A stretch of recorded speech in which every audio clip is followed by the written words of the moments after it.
Bien, en esta pregunta nos están haciendo hincapié que este es un niño de 6 años, tiene lesiones purpúricas palpables. Desde aquí ya ustedes ni siquiera me tienen que preguntar, ustedes me tienen que decir, esta pregunta es un error, doctora. Así de claro, porque a ustedes les tiene que quedar súper claro que las lesiones purpúricas palpables pertenecen a una sola enfermedad. Y continúan, localizadas predominantemente en miembros inferiores, dice la literatura, en zonas de declive. ¿Correcto? Yo ni siquiera lo pienso. Definitivamente voy y busco Genoch. Sé que su alternativa estaba marcada como púrpura, esto es un error, no es correcto. Esto debe ser corregido, así que no se preocupen. Efectivamente, la púrpura de Genoch es la respuesta a esta pregunta. Pero aprovechemos. No se olviden algunas cosas importantes, ya los tips que tienen que tener en cuenta. Esta púrpura de Genoch, ustedes van a encontrarla causando lesiones en muchas formas. Piel, tracto gastrointestinal y riñón, puntualmente, ¿correcto?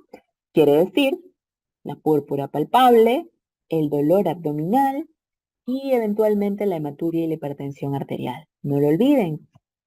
Quiere decir entonces que más o menos estas lesiones purpúricas aparecen aprox una semana antes de que se manifieste completamente la enfermedad y el dolor abdominal 2 semanas antes incluso de cualquier manifestación purpúrica. No se olviden también que la púrpura de Genoch es una vasculitis de pequeños vasos, pero de grandes articulaciones. No lo duden, chicos. Para que sea una púrpura trombocitopénica, definitivamente faltaría un antecedente de una infección viral previa, ¿correcto?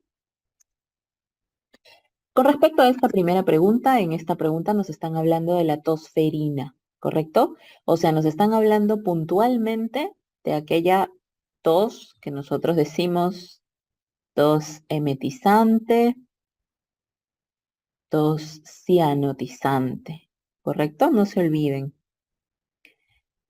Yo siempre digo que también es perpetuante, porque es una tos totalmente prolongada, larguísima, y se la llama también como coqueluche. Listo.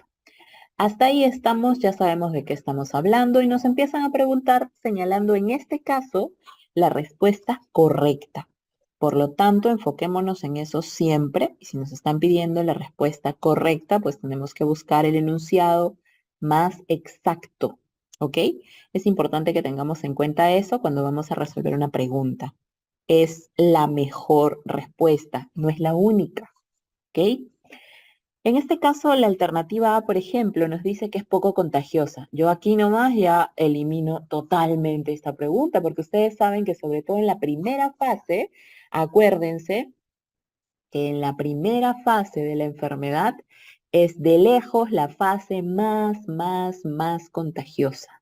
Y es una enfermedad súper contagiosa, ¿no? Al punto que se aísla y se da tratamiento incluso a contactos. Entonces, de una, esta de aquí queda eliminada con tasas de ataque inferiores al 20% en personas susceptibles, completamente errado.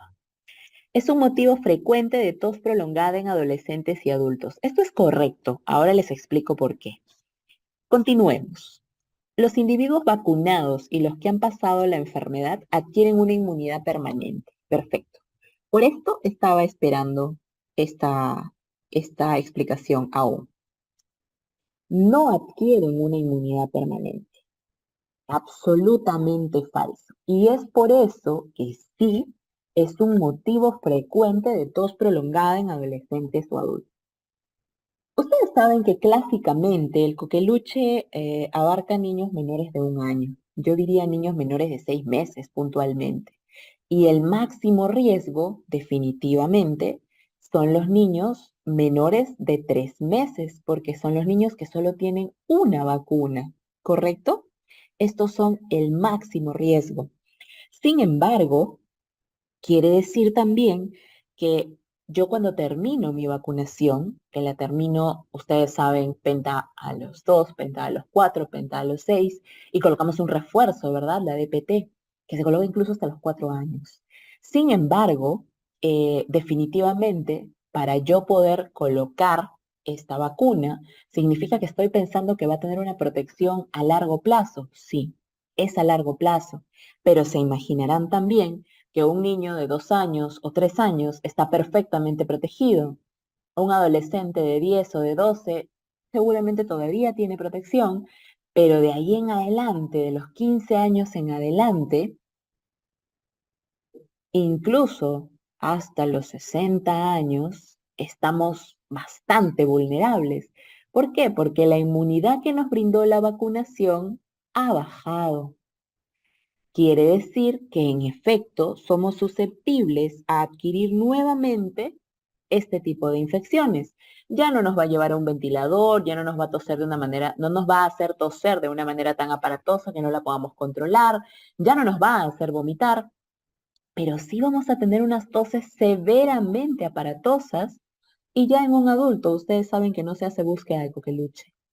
Hay estudios que han demostrado que efectivamente, precisamente por esto de la baja inmunidad por encima de los 14 años, es que es muy posible y muy probable que muchos de los episodios que pueden tener este tipo de pacientes, pues son por la bordetela. Entonces sí, es un motivo frecuente de tos prolongada en adolescentes y adultos, yo diría ancianos. Continuemos. Los niños menores de 2 años con sospecha de tos ferina requieren ingreso hospitalario por riesgo de complicaciones. Sí y no. ¿Por qué? Porque no son los niños menores de 2 años. O sea, claro, ustedes me van a decir, pero están incluidos aquí, doctora. Claro, pero no es exacto, ¿no? No es la mejor respuesta. No es los niños menores de 2 años. Es los niños menores de 6 meses o menores de 1 año, si quieren. Obviamente, totalmente los niños menores de 3 meses, pero mínimamente son los niños menores de 1 año. No podría decir yo de 2 años de ninguna manera, ¿correcto? Y el tratamiento es con aminoglucósidos totalmente falso, pues, ¿no? El tratamiento de ninguna manera es con aminoglucósidos. Lo único que se da de tratamiento son macrólidos y evidentemente no es la respuesta correcta. Entonces nos tenemos que quedar, repito, con la mejor alternativa y la mejor alternativa es la que refuerza el hecho de que la inmunidad va a disminuir severa y sustancialmente por encima de la adolescencia y la adultez. Por lo tanto, sí es un motivo de tos prolongada en adolescentes y adultos. ¿Por qué? Porque la inmunidad que se adquiere no es permanente. ¿Correcto? Muy bien. Continuemos. Ahora este es un niño, tiene 2 años, extraído por fiebre y tos perruna. Una vez más, definitivamente estamos frente a una pregunta tipo, a una pregunta robot, a términos que nos tienen que hacer sospechar sí o sí de que estamos frente a un cuadro que tiene nombre y apellido, ¿correcto? Porque siempre nos van a preguntar de esta manera. Listo. Quiere decir entonces que me están preguntando puntualmente por un cuadro. Y sigue estridor, audible con estetoscopio. Y me preguntan cuál es la conducta más adecuada. Si un niño de 2 años que tiene fiebre y tos perruna está teniendo un estridor audible, esto tiene un solo nombre, ¿correcto? Y se llama croup o laringotraqueitis, como le quieran llamar. Listo. Teniendo esto claro, entonces tengo que tener claro también que la laringotraqueitis es una inflamación de la vía respiratoria superior, laringe, tráquea, eventualmente también la región subglótica generalmente, pero entonces si es una inflamación, el pilar del tratamiento son los antiinflamatorios. Ojo, definitivamente los antiinflamatorios no son el único tratamiento. Ustedes saben que el tratamiento también es adrenalina, que ojo, también funciona como antiinflamatorio. Sin embargo, está descrito que los antiinflamatorios en este caso los glucocorticoides, está demostrado que tienen tres efectos puntuales. Uno es obviamente la mejoría clínica. Otro, por supuesto, la disminución de tasa de hospitalizaciones. Y definitivamente, lo que predomina y hace que quizás en esta respuesta sea la correcta marcar corticoides, es que ha demostrado la disminución en la necesidad de usar incluso nebulizaciones con adrenalina y o intubar al paciente, porque también en algún momento la complicación puede ser tal que requiera intubación. Doctora, pero si está llegando con tos perruna y con estridor, ¿por qué no nebulizamos primero? Porque la prioridad siempre serán los corticoides, excepto en un solo caso. Si les dicen que el paciente llega con una tos aparatosa, no para de toser y necesita oxígeno o les ponen que está cianótico, pues ahí solamente sería, ni siquiera es adrenalina, es oxígeno primero. ¿Ok? Y luego sí vendría adrenalina, porque la adrenalina para la tos, ¿correcto? Sin embargo, evidentemente las guías clínicas tienen que tener una ruta, y la ruta que siempre se pide, se solicita o se sugiere es que se trate siempre de utilizar corticoides, ¿ok? Y pues lo que también dice la guía es que deba colocarse corticoide vía oral predominantemente.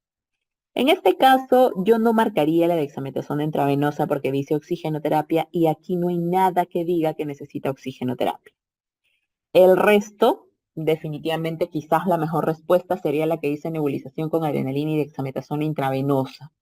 Sin embargo, la guía clínica, no se olviden, y esto es un tema muy académico, dice que efectivamente el tratamiento debe ser con dexametasona vía oral. Es por eso que esta es la mejor respuesta. Objetable, sí, pero no deja de ser una buena respuesta con respecto a toda la evidencia que hay al momento alrededor de esta enfermedad. Lo que les tiene que quedar claro en este caso es que si les están preguntando por tos perruna con estridor, definitivamente les están hablando de un CRUP. Bien, ahora nos hablan sobre terapia de rehidratación oral. Cosas puntuales, pero que nos tienen que quedar claras.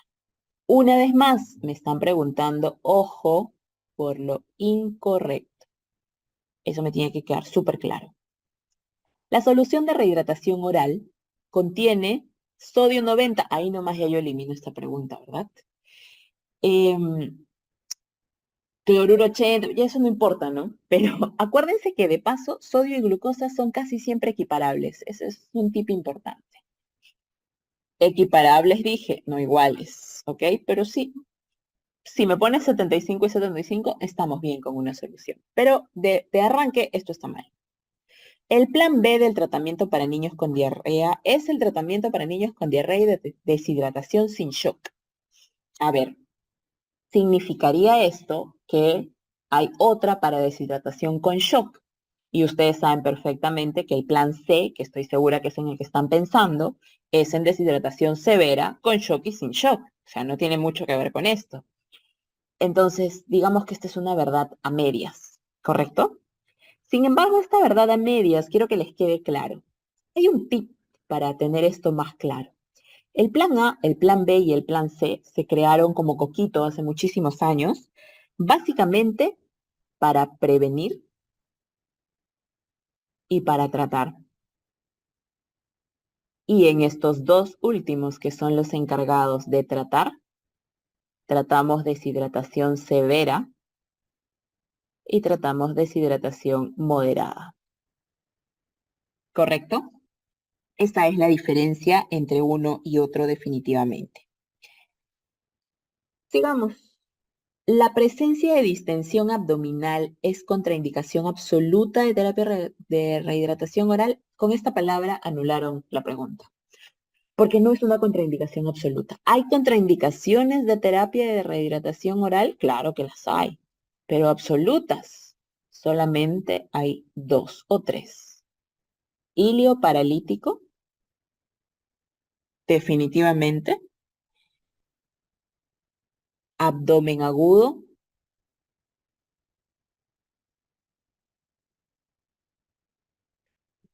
Y, ¿cómo le podríamos decir a eso? Paciente soporoso, incapacidad de beber agua.